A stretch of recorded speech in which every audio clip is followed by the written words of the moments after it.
Assalamualaikum warahmatullahi wabarakatuh. Selamat pagi anak-anak Indonesia yang hebat. Selamat berjumpa kembali dengan Pondok Media. Pondok Media datang, belajar menjadi senang. Baiklah anak-anak, seperti biasa sebelum pembelajaran kita mulai, kita berdoa terlebih dahulu. Menurut agama dan kepercayaannya masing-masing, berdoa dipersilahkan. Amin. Baiklah anak-anak, sebelum pembelajaran kita lanjut, jangan lupa ya subscribe yang belum subscribe. Terima kasih. Baik, kita akan belajar pagi ini tema 4 subtema 2 masuk ke pembelajaran 3 dengan muatan pelajaran. Yang pertama adalah bahasa Indonesia, menggali isi dan amanat pantun. Kemudian yang kedua PPKN, memahami makna tanggung jawab.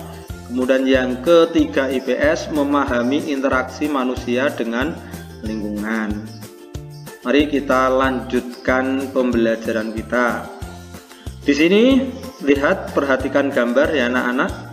Ini adalah percakapan antara 3 kawan ya.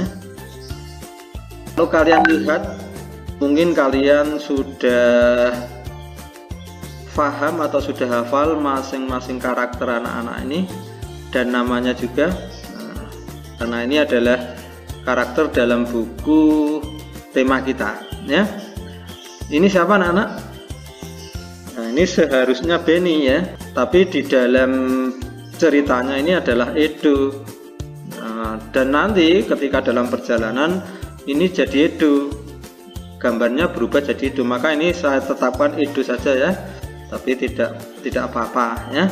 Kemudian ini yang pakai pita kupu-kupu adalah Lina. Kemudian yang ini Dayu, sudah hafal ya. Kita mulai percakapannya dari Lina. Aku malas, badanku lemas. Bagaimana kalau wawancaranya nanti sore saja? Kemudian Dayu menimpali. Saat malas tak bertenaga, jangan diam seperti patung. Ayo kita berolahraga, bersepeda keliling gunung. Kemudian Edo menimpali juga. Benar kata Dayu, ayo kita berangkat menggunakan sepeda. Nah, ini percakapan 3 sekawan dalam mempersiapkan wawancara. Yang diucapkan Dayu, nah ini berupa apa anak-anak? Pantun ya, masih ingat ya pantunnya? Nah, dalam tema 4 ini yang dibahas memang pantun bahasa Indonesianya ya. Jadi anak-anak sampai hafal betul ciri-ciri pantun dan mungkin malah sudah pandai membuat pantun. Baik anak-anak, kita berliterasi dulu. Hari itu Dayu dan teman-teman akan melakukan wawancara. Dayu, Edo, dan Lina sepakat untuk berangkat bersama. Mereka juga sepakat bahwa Dayu dan Edo akan menghampiri Lina terlebih dahulu. Kemudian berangkat lalu menuju ke tempat narasumber wawancara.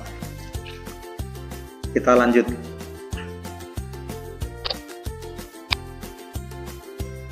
Nah, tadi yang ungkapan dari Dayu adalah apa anak-anak? Pantun. Sekarang kita baca nih. Pantun adalah bentuk puisi Indonesia atau puisi lama Melayu yang tiap baitnya terdiri atas 4 baris. Berikut ciri-ciri pantun. Kemarin juga sudah ya ciri-ciri pantunnya. Nah, jadi sudah hafal mestinya. Pantun bersajak ABAB. Satu bait terdiri atas 4 baris. Tiap baris terdiri atas 8 sampai 12 suku kata. 2 baris pertama adalah sambiran dan 2 baris berikutnya adalah isi. Perhatikan pantun berikut. Saat malas dan tak bertenaga, jangan diam seperti pagar. Sebaiknya lakukan olahraga agar peredaran darah menjadi lancar. Ini hampir sama dengan pantun yang dilafalkan oleh siapa tadi? Dayu. Betul ya. Kita lanjutkan. Maka yang pertama, anak jelaskan ciri-ciri pantun di atas. Tadi pantunnya ciri-cirinya apa? Tentunya ciri-ciri pantun itu sama, ya. Kemudian identifikasilah sampiran dan isi pantun di atas. Maksudnya gimana ini? Mana yang termasuk sampiran, mana yang termasuk isi. Tulis sampirannya adalah kalimat ini dan ini, kemudian isinya adalah kalimat ini dan ini. Kita lanjutkan nomor. Apa amanat pantun di atas? Nah, amanat sudah tahu ya, sudah paham apa amanatnya. Nomor 4, buatlah sebuah pantun lalu identifikasilah ciri-cirinya. Presentasikanlah pantun buatanmu. Karena ini tidak di kelas, presentasinya bisa di rumah masing-masing, mungkin di hadapan bapak ibu atau kakak atau adik. Ini juga melatih keberanian kalian di depan umum, ya. Kita lanjutkan. Nah, ini kita cerita Dayu, Edu dan Lina tadi disambung di sini. Dayu, Edu dan Lina berangkat melakukan wawancara menggunakan sepeda. Mereka membutuhkan waktu setengah jam untuk sampai ke tempat wawancara. Dayu, Edu dan Lina sampai ke rumah narasumber wawancara. Mereka akan mewawancarai Pak Damar. Pak Damar merupakan pengusaha sandal kesehatan. Kita lanjutkan. Setelah melakukan wawancara, Dayu, Edu dan Lina membuat kesimpulan. Berikut hasil wawancara Dayu, Edu dan Lina. Pak Damar merupakan pengusaha sandal refleksi. Tahu ya anak-anak sandal refleksi? Nah, sandal kesehatan. Pak Damar memproduksi sandal yang dapat digunakan untuk melancarkan peredaran darah. Sandal refleksi buatan Pak Damar terbuat dari kayu. Kayu tersebut diperoleh dari daerah sekitar tempat tinggalnya. Pak Damar hanya membeli kayu berkualitas. Namun demikian, Pak Damar selalu menyarankan kepada pemasok kayu untuk melakukan reboisasi setelah penebangan. Dengan reboisasi, hutan menjadi tidak gundul dan hasil reboisasi beberapa tahun kemudian dapat dimanfaatkan lagi. Di antaranya pohon dapat ditebang dan kayunya dapat digunakan lagi. Nah, itu saran dari Pak Damar kepada siapa? Pada pemasok kayu, ya, yang menyediakan kayu untuk Pak Damar membuat sandal refleksi tadi. Tahu anak-anak ya reboisasi ya? Reboisasi itu adalah penanaman kembali. Setelah ditebang, ditanam kembali. Atau ditanam tanaman yang baru kembali. Nah, ini namanya reboisasi. Dan kita lanjutkan. Tenaga kerja di pabrik Pak Damar juga berasal dari warga di sekitar tempat tinggalnya. Sebelumnya mereka diberi pelatihan terlebih dahulu oleh Pak Damar.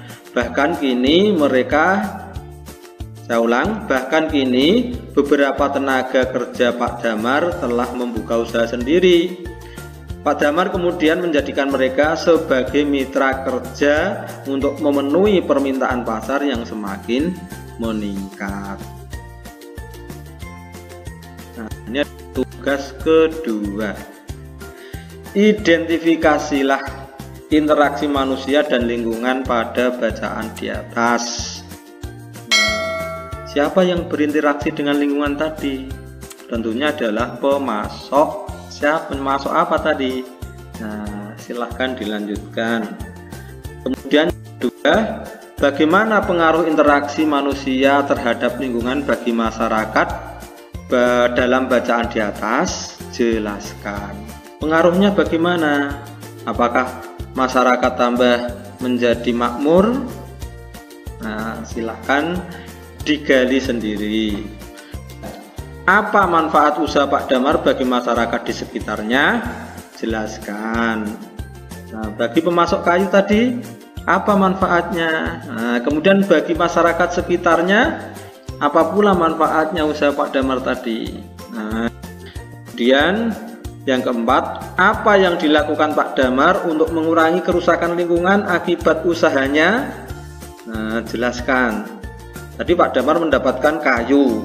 Dari mana? Nah, terus pemasok kayu tadi tentunya mengambil kayu dari lingkungannya. Supaya tidak rusak lingkungannya, maka Pak Damar memberi solusi bagaimana tadi, ya. Kemudian yang ke, apakah terjadi hubungan ketergantungan dalam bacaan di atas? Silahkan anak-anak kalau belum paham tadi diputar kembali videonya. Ketergantungan itu bagaimana? Saling membutuhkan. Apakah Pak Damar membutuhkan tadi pemasok kayu? Apakah masyarakat di sekitar Pak Damar tadi juga bergantung juga kepada Pak Damar? Hubungan timbal balik saling membutuhkan, ya enggak? Nah, silahkan anak-anak explore sendiri. Kita lanjutkan. Sore itu dusun tempat Dayu tinggal akan mengadakan pemilihan ketua RW. Sebelum acara dimulai, Dayu membantu untuk mempersiapkan tempat pemilihan. Dayu membantu memberi alas di setiap meja. Dayu menyapu lantai. Dayu menyapu lantai ruangan tempat pemilihan. Dayu juga membantu persiapan makanan dan minuman untuk panitia pemilihan.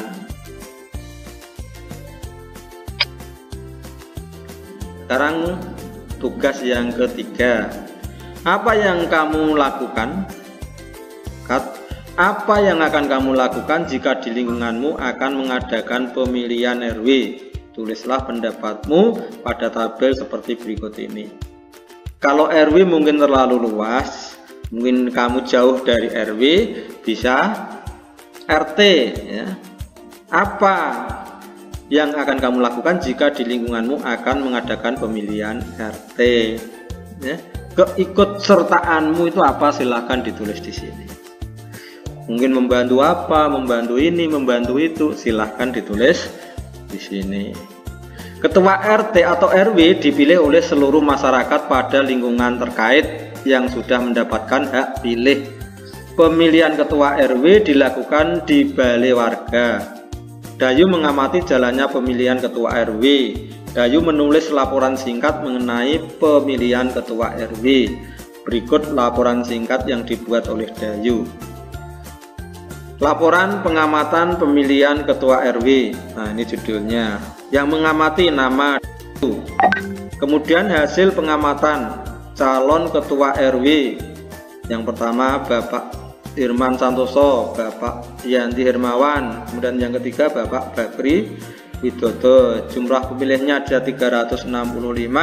Tempat pemilihannya balai warga. Kemudian perolehan suara calon, ya. Yang paling banyak di sini adalah Pak Bakri Widodo. Jadi yang jadi adalah Pak Bakri Widodo. Nah, ini dengan suara 195 orang. Nah, ini cara membuat laporan pengamatan seperti ini. Ada alurnya. Sebagai warga masyarakat, kita bertanggung jawab untuk mengamati pelaksanaan pengambilan keputusan, baik dalam pemilihan ketua RT, ketua RW, maupun kepala desa. Kita harus mengamati. Selain itu, masyarakat juga dapat mengamati berbagai keputusan yang dikeluarkan oleh ketua RT, ketua RW, dan kepala desa. Pengambilan keputusan bersama dapat dilakukan melalui musyawarah untuk mufakat. Namun demikian, apabila tidak mencapai mufakat, maka dilakukan voting. Apa itu anak-anak voting? Yaitu pemungutan suara terbanyak. Yang pertama, bagaimana cara pengambilan keputusan bersama yang biasa dilakukan dalam masyarakat di Indonesia? Jelaskan. Tadi sudah, ya, tinggal menuangkan di sini. Yang kedua, apa saja masalah dalam masyarakat yang dapat dipecahkan melalui pengambilan keputusan bersama? Banyak sekali. Silahkan sebut satu saja, ya. Gimana cara masyarakat melaksanakan tanggung jawabnya sebagai warga? Nah, Ini juga banyak, silahkan ditulis satu saja. Sebagai seorang siswa sekaligus warga, apa yang dapat kamu lakukan dalam kehidupan bermasyarakat? Nah, anak-anak, selain seorang siswa di sekolah, anak-anak itu adalah sebagai warga masyarakat di lingkungan RT-mu, di lingkungan masyarakatmu. Maka di dalam lingkungan masyarakatmu itu kalian juga harus bisa berbuat baik terhadap lingkunganmu. Apa yang dapat kamu lakukan dalam kehidupan bermasyarakat? Silahkan tulis satu saja. Nah, silahkan ini dikerjakan di buku tugas. Kiranya ini yang bisa kami sampaikan anak-anak. Mudah-mudahan ilmu yang kita peroleh bermanfaat. Terima kasih kami ucapkan karena sudah mampir di channel Pondok Media. Saya cukupkan sekian. Billahi taufik wal hidayah. Wassalamualaikum warahmatullahi wabarakatuh.